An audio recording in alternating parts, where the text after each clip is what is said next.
It's not always going to be rainbows and sunshine. Welcome to the battlefield of love. You're going to have conflict. You're going to have fights. And it's really stupid to think that you're going to have a intimate relationship with another human being, whether it's sexual or business. You're going to have conflict. In K4, Philip Folsom, he works with all kinds of companies. He works on their cultures. He works on kinship systems, has his work based on working with wolves. And if you go check out his YouTube channel, he has the whole tribe triangle. When I was going through the rite of passage on cohort 9, we were introduced to this amazing concept called the tribe triangle. And the tribe triangle, it goes in this fashion. It goes, number 1 is alignment, and then number 2 is kinship, number 3 is healthy conflict, and number 4, the top triangle of the pyramid, is sustainable thriving. And it's a cycle. So you don't just get with the person and then that's it, you live happily ever after. No, it repeats itself. It's cycling. It's based off of, you find somebody and you like them, they like you back, you guys go out, stuff happens, and then you decide to get married, right? Or whatever. You need to have vision, mission, and values. For example, you've heard just do it. You've heard honor, courage, and commitment. The Marine Corps, the Navy, they have these slogans, they have these taglines for a reason, because we can always fall back on the agreements that we made. For example, when I got married, my wife and I, being both divorced, coming from infidelity, our core values are loyalty and stamina. This is actually the cake topper from our wedding. Literally says loyalty and stamina. That's what we wanted. That's what we agreed upon. And the skull to death do its part.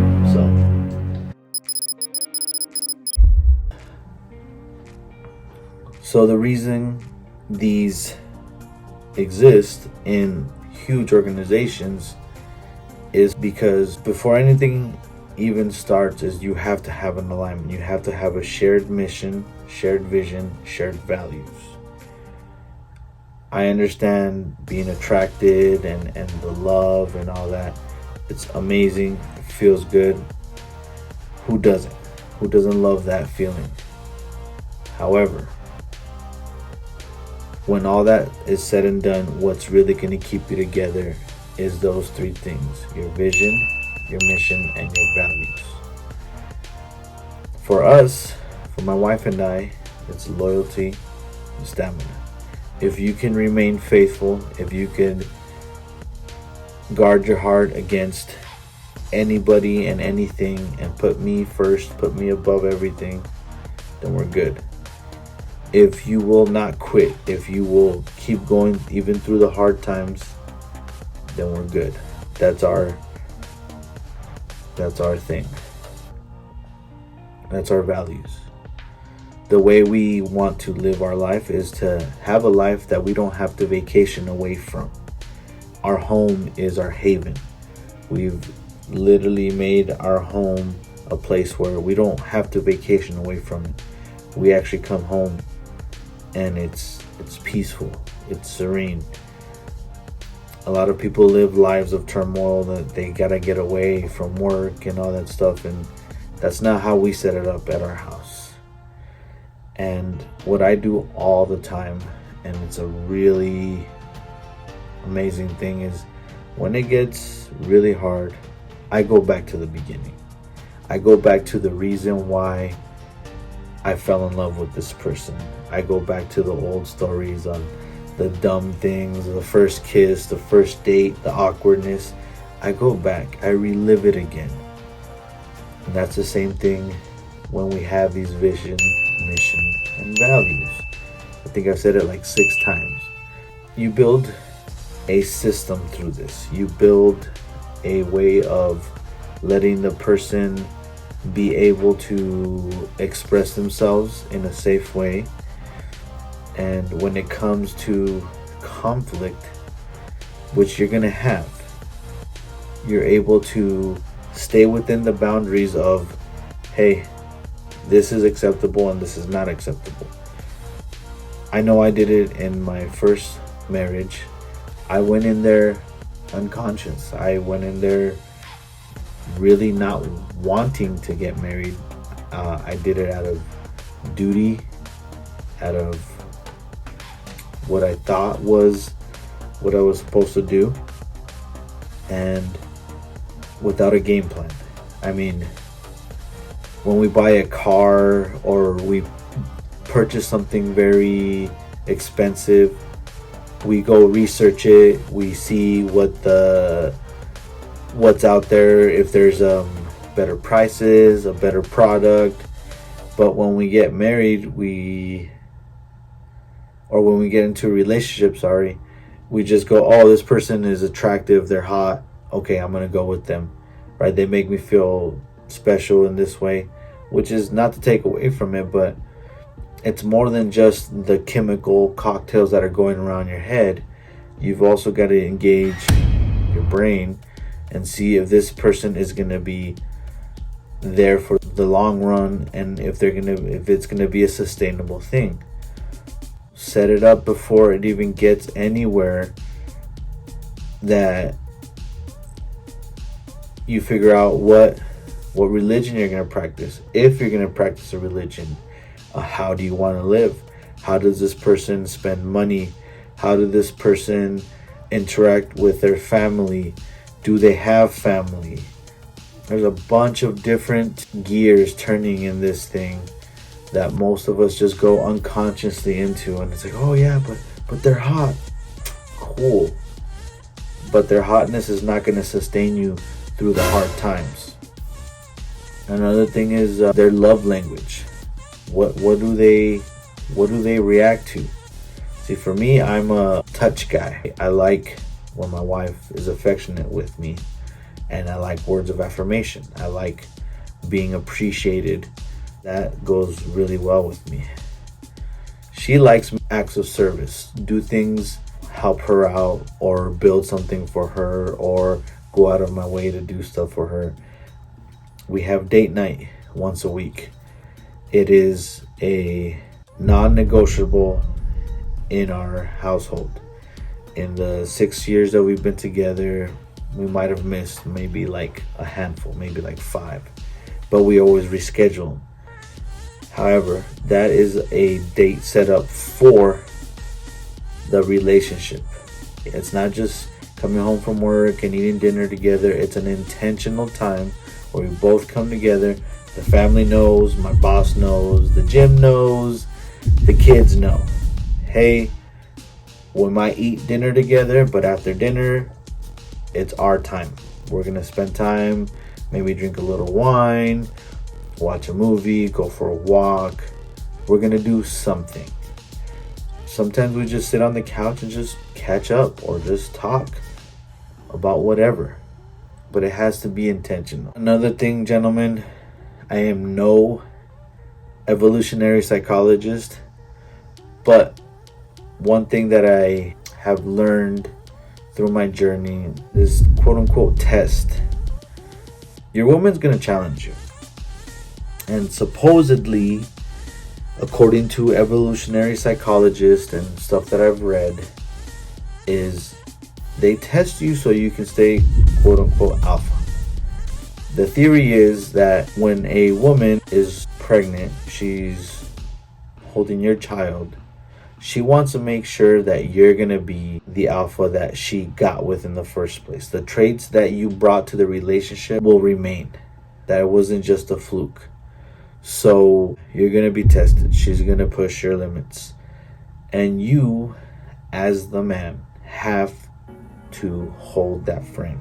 David Data, in his book The Way of the Superior Man, he talks about the masculine and the feminine, and he has this really amazing reflection of the masculine being like the riverbank, the walls that hold the river, and the river can be crazy and thrash, and the waves can go through because it has that container, it has that safety, and that's what we provide. And that's what I believe the evolutionary psychologists are talking about.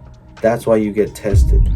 They want to make sure the integrity of the walls that you're holding are strong, that you're not just going to fizzle out. And it's guiding, it's holding space, it's holding them so that they can be thriving and thrashing and doing what they do best. Obviously, not everybody's the same. In my relationship, the polarities kind of shift. My wife is more to the point, she gets things done, and I'm the artsy, kind of like feely guy. I express better than she does, but we balance each other out. We harmonize in different, obviously in different seasons and in different situations, different scenarios. And every relationship is going to be different. And whatever relationship you choose to be in, there's going to be this dance of polarity, this balancing, and it all goes back to how you're aligned, how you guys connect, what makes you guys connect, what makes you stay together, what implementations, what systems, what things do you have set up for if it does get down that road. Part of positive conflict resolution is using safe words. Not those safe words you're thinking about. Talking about when you guys are in altered states, when you're redlining, when you're mad at each other, having the respect. Number one, respect has to be there. For the person to say, hey, like in my house, we say office. When you go to the office, everything's PC, everything's politically correct. You don't cuss. You keep a low tone because it's professional. So we say office. Office means what I'm saying, what I'm speaking now is important. It needs to be not joked about. It needs to be politically correct, all that stuff, right? But now I know that she wants to engage in meaningful conversation and not make jokes of it, because that's what I do. I joke around a lot. I'm always messing around. If it gets to the point where it's like, hey, I need some space, she'll tell me, hey, I feel stifled. Hey, I need a break. We've done that where she's like, hey, I'm gonna go take the dogs for a walk, or I'm gonna go take off and do some errands, where we'll give each other some space, and then we both know that, hey, we're at odd ends and we're at odds, so it's not gonna be fruitful, or we're not gonna get anywhere by yelling at each other or whatever. There's some people that say you shouldn't go to sleep angry. Look, I'm gonna need my strength. I would rather sleep on it than keep bickering and fighting all night. And I've just taken the L and gone to sleep, and I'll address it later. One thing that I do all the time is I have the Post-it notes in my bathroom drawer with a pen, and I write her a little love note every day. Sometimes it's just I love you, sometimes it's how I feel or whatever. Sometimes I have a little pad too where, if I want to get more in depth. And that's one thing that, again, she's an active service person. So me doing this is a way of showing her every day that I love her. And it helps me out because it's part of my routine where I don't get on my phone because I'm writing my wife a message early in the morning because I get up before her. Anyways, I've slept on it and then woke up, wrote her a note about like, hey, I'm sorry. If you've been on the channel for a while, you know that I'm a big Jocko Willink fan. Extreme ownership. I will start off with, hey, I apologize for X. I take ownership of the fact that whatever, my pride, my ego got out of control and we got to this situation. And then I will leave that note, and then we'll talk during the day or when we come back from work. But it sets a motion of forgiveness, resolution, and then we can come back, talk about what we're gonna do next. Like our safe word of office came about from me being a clown and always messing around, and she's trying to say something serious, and I'm over here joking, and she got really upset and walked away, and I was like, what? I was just kidding. But I couldn't pick up the cue at the time.